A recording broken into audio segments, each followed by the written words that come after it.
Hello everyone, welcome back to Educlynk. So now I'm solving the first question like introduction to set.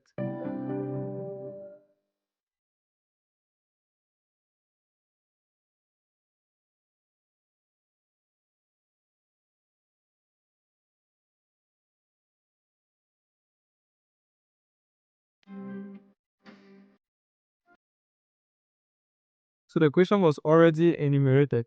So let's dive into the solving with ZP. Number one says how are the following represented in set form? Remember one an empty set.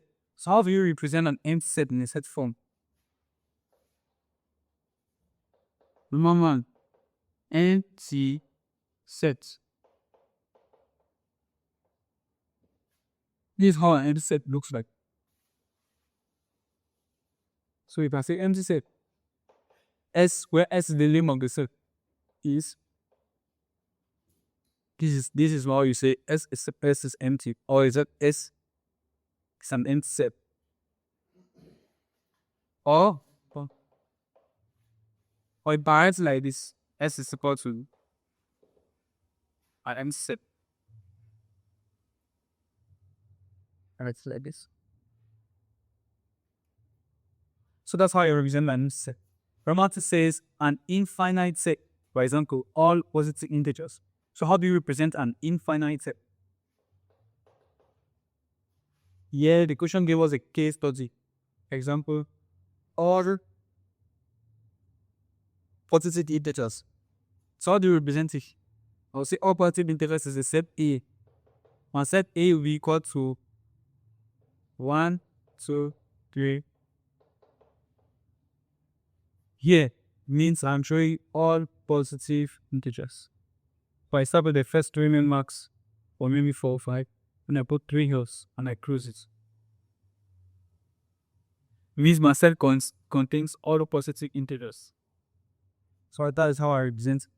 Remember 3 says is subset of another set. Example, the two sets are A and B. So in my set, okay, let's imagine this is my set A.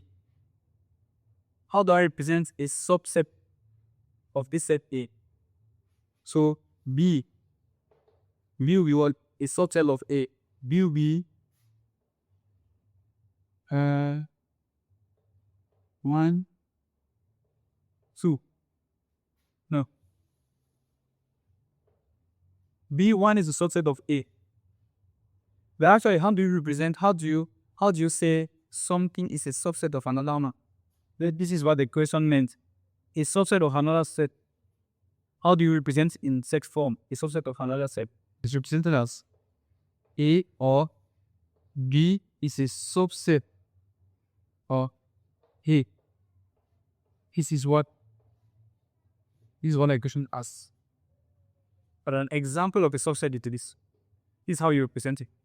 So the second part says, number 2 says, if A is this, write A in listing form. So how do you write A in listing form? This is already the set builder form or in descriptive form. So how do you write the listing form? So we have A is equal to X, so that X squared is equal to 49. How do I represent this debit in listing form? A will be equal to, he said X such that X squared is equal to 9.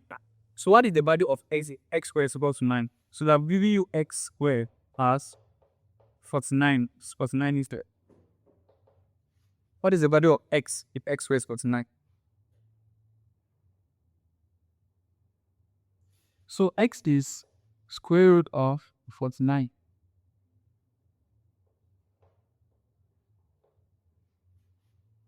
So what is the square root of 49?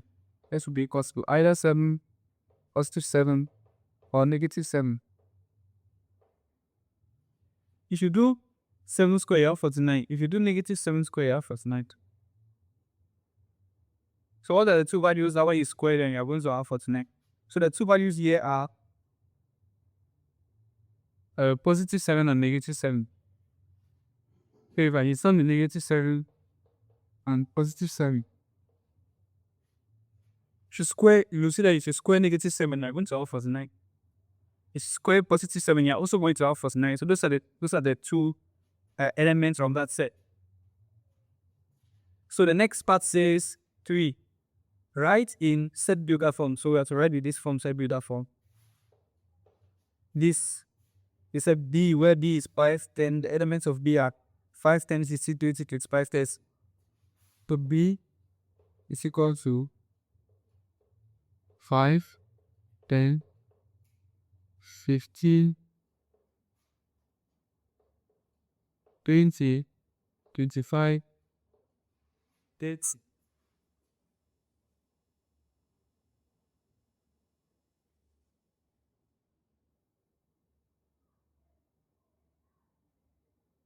So how do you write this in set builder form? You will B is equal to X, solve back. X is, what is X? What is common between all of these numbers? All of these numbers are multiples of 5, starting from 5 and ending at 30 inclusively. You consider all of these are multiples of 5, starting from 5 and ending at 30 inclusively. Inclusively means 5 and 30 are included.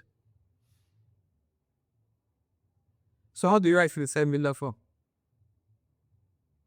So you say this x on that x is a multiple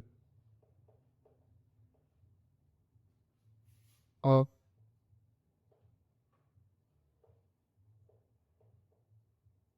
5, comma, you write 5 is less than or equal to x, less than or equal to 30.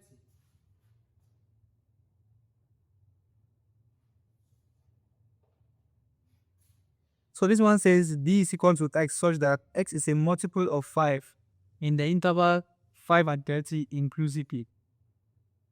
So this one means x is going to be multiple of 5. Now this one means from where to where, it's going to start where and it's going to end where. It's over here, it starts at 5 and it ends at 30. So if you have a question of this form, you should also include if you're agreeing it in the set builder form, you should also include where it starts and where it ends, so that the person can actually put it back in this listing form. So it starts at 5 and ends at 30 inclusively. So this is how we represent the set builder form. So what next? We have number 4. Number 4 says, how many subsets does the set this have? 3 are working. So how many subsets does that set have? How many subsets are in that set? The set is A, B, C, D, E. How do you find the number of subsets? The formula to find the number of subsets is 2 to the power n minus 1, where n is the number of elements in the set. For example, if you have a set made up of A and B, from this formula, the number of subsets to be 2 to the power 2 minus 1, which is equal to 4 minus 1, 3. Let's see there are 3 subsets. 0, A, B, and AB. You see the subsets here are 0 or the nth set. A, nth set, then A, then B, then AB. 1, 2, 3, 4. It's actually n.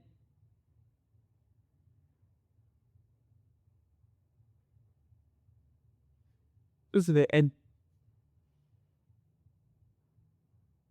Minus 1, it is if you don't count this A and B. So here the number of subsets which we took the n, you have 2 to the n. where n is the number of elements in the set. To the n is equal to 2 to the 1, 2, 3, 4, 5. 2 to the 5 in this case, there are 32 subsets. And that is all. So hope you have understood everything that was done here. Thank you for watching, and hope I'm going to meet you at the second patient. So from now to then, keep on solving with us on Educlynk.